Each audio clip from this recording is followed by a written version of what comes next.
The sight of dead fish in a Port St. Lucie canal brought several people to speak out at City Hall, demanding action, and even city leaders are pushing for answers.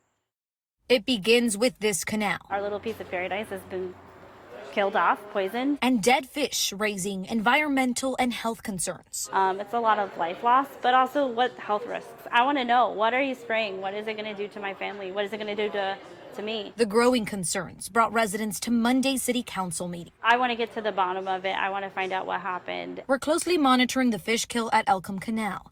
It happened just days after a city contractor sprayed chemicals to control vegetation that could otherwise clog drainage systems. Somebody should be held accountable for it. Aquatic Vegetation Control tells us they learned of the fish kill on Friday, responded, and tested the water.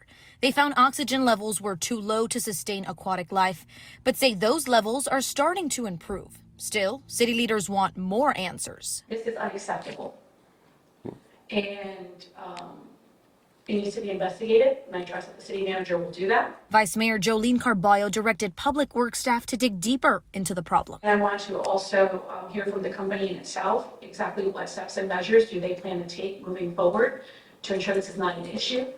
And I'd also like to know when the contract's up for renewal. Meanwhile, residents are planning to conduct their own testing. To see so much wildlife and fish floating dead was very, very upsetting. In Port St. Lucie, I want to make sure that this never happens again in our community. Zitlali Solace, WPTV News.